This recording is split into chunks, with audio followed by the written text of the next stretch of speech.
Welcome to the Real Estate Espresso Podcast, your morning shot of what's new in the world of real estate investing. I'm your host, Victor Menasce.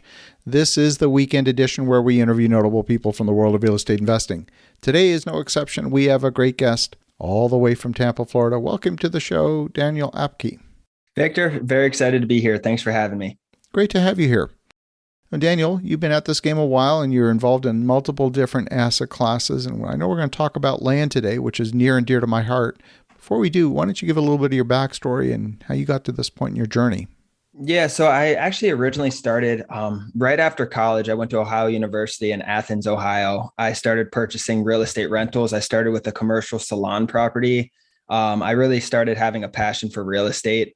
But as a real estate investor, I thought it was kind of hard to really leave my 9-to-5 job and make that income in real estate. So I was kind of looking for ways to really leave my 9-to-5 job. At the time, I was a salesman. So I actually got into online businesses, different e-commerce stuff like Kindle publishing. I was writing books with ghost authors and drop shipping. And I think I had 5 or 6 different online businesses, blogging sites, things like that. I exited that actually back about a year ago. I sold those businesses through a broker and I'm completely focused on real estate now. But a few years back or several years back, I had a friend in my online business community who was actually buying and selling land across the US. And he said he does it all remote. He has a team of people in these areas he works with, and it really fit my portfolio at the time. And I had that passion for real estate still. So it aligned with my values and everything I was looking for. So I dove in it, got a lot of good traction with it. And annually, we're closing about 200 to 300 properties a year right now.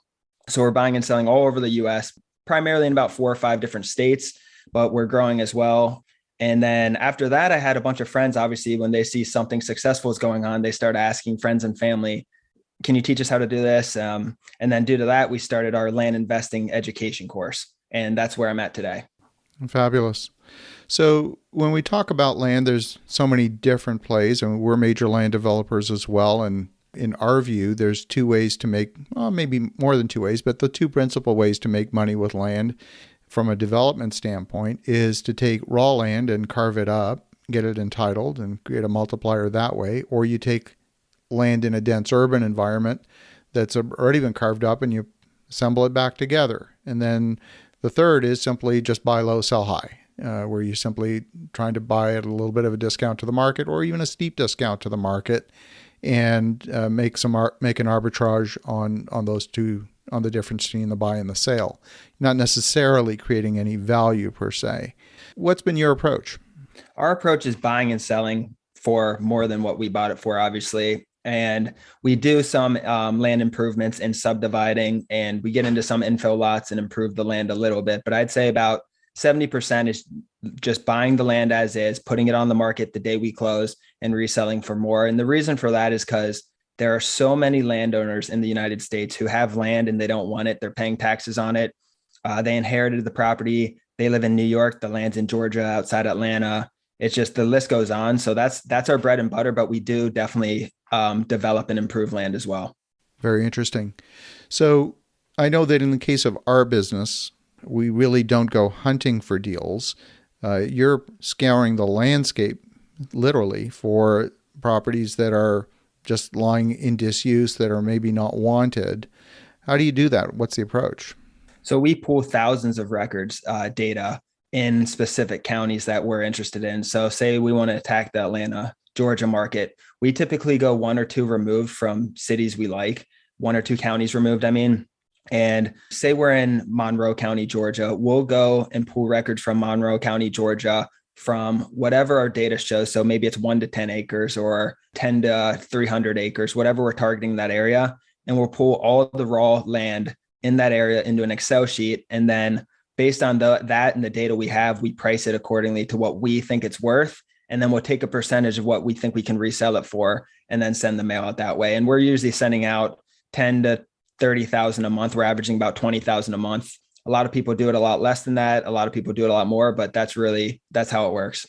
So it's just mass mailing, reaching the property owner directly, or expressing some interest in purchasing their property. How do you actually establish what it's worth? Because obviously, from our standpoint, the value of land is linked to what you can do with it. Agricultural land, most places in the nation sell for 3,000 to 4,000 an acre, pretty much anywhere in the country, unless you're growing wheat on it or something like that.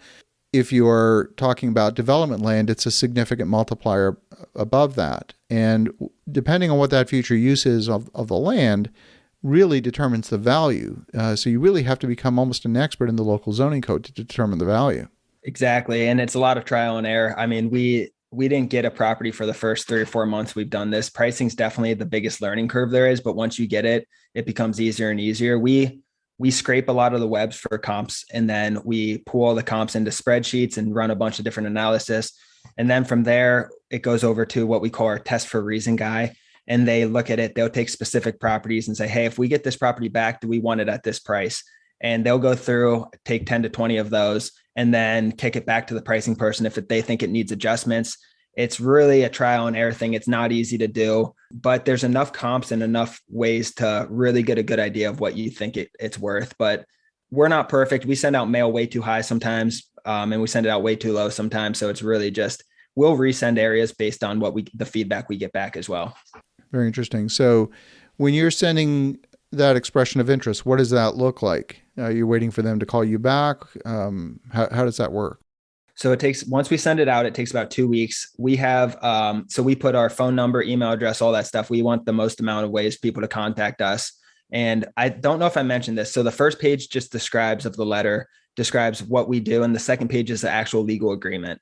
So that legal agreement is what we ultimately want them to fill out and sign so we can send it to title and get the process started. But after about 2 weeks, once we send this out, they'll get the mail, they'll start receiving it, and they'll call us back. Obviously, we get a lot of hate calls because people don't want their data being shared and all that stuff. So about 70% of our calls are hate calls. And then we have a call service we use to answer and filter all of them out. But yeah, they'll call, get the price. A lot of times they want to negotiate the price. They just have questions, want to make sure it's not a scam, things like that. And we have a full-time sales staff here that kind of goes through, and their job's to get the purchase agreement for the least amount of money. Very interesting. So you are actually putting out a bona fide offer with your signature on it, and they can just fill out the other half and sign it. Yep, sign it, take a picture of that paper, send it back to us. That gets the process rolling for us. Fascinating. And when you're acquiring these properties, what kind of deed are you seeking? Are you seeking a warranty deed with title insurance? Are you seeking a quit claim deed that has no title insurance? What's the approach? We've always gotten title insurance just because I've heard horror stories on that side. And that's not really, we are getting more into doing quiet title and things like that as well. But historically, we're getting warranty deeds on everything and getting a title search and making sure everything looks good. So we tell the end user we'll get them their money within 1 to 2 weeks, depending on it, because that's really the only thing we're waiting on to close is the title policy back and then to review that. So having a title report gives you a view of what encumbrances might be on the property, maybe any liens, maybe any easements, things of that nature. But it doesn't help you with understanding things like access to the property. For example, if you have a neighboring property, maybe you need a boundary survey, maybe you need an up-to-date survey. That's certainly not going to happen in a couple of weeks. Maybe the property has an intervening property between that and the public right-of-way and is stranded without a proper easement. There's sometimes complexity. How do you deal with that? It depends. If we have a patient seller and we really need a survey or something, or try to get access from another point, we'll do that before closing. If we have an impatient seller, they really want their money, they're not going to wait a lot around. We'll kind of get the feel for that. And if the deal really makes sense, we'll just go ahead and buy it, get them their money, close it if we feel confident that we can, fix. Like a lot of times the surveys come back. Obviously, they say it was 30 acres and the boundary looks like it's 24. So title company's not going to insure it. Things like that. If it still made sense at 24 acres, what we think it might be based on the borderlines, we'll close it and deal with that later if the deal makes sense. But if it's a deal we don't feel too confident in, we'll kind of go back to the seller and just be like, listen, we have to sort this stuff out before closing this property. And they're usually pretty understanding. Now, when you're placing an offer, are you including just the municipal address? Are you including the full boundary legal description as part of your offer? And if so, will you accept an old survey, or does it have to be an up-to-date survey? We just have the legal address on there. We don't have the legal description. But as soon as we get that purchase agreement back, we'll go and dig up the deeds and look at the legal description and read through the deeds. And a lot of times, either attached to the deed, there'll be a survey, or the owner said, we were getting ready to build something on there years ago. We had it surveyed off. I'll send you that. So we can get a lot of information from the sellers as well. Very interesting. And so when you're placing these offers, presumably you have some contingencies in the offer as well, obviously contingent on due diligence, making sure that some of your basic criteria pass. What sort of things are you looking for, or is it just a blanket contingency? Yeah, we have a due diligence contingency. Things we're looking for, the biggest things, flood zones and wetlands. We do not want property that's sitting 100% in a flood zone because you just can't do anything with it. And we do get a lot of those back and we have to say no to them.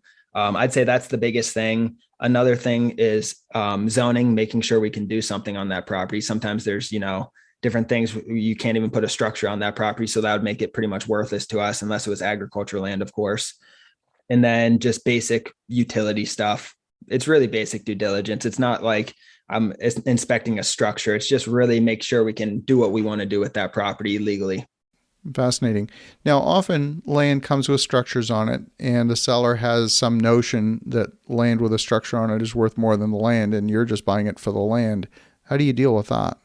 When people think it's worth more than what it is? Yeah.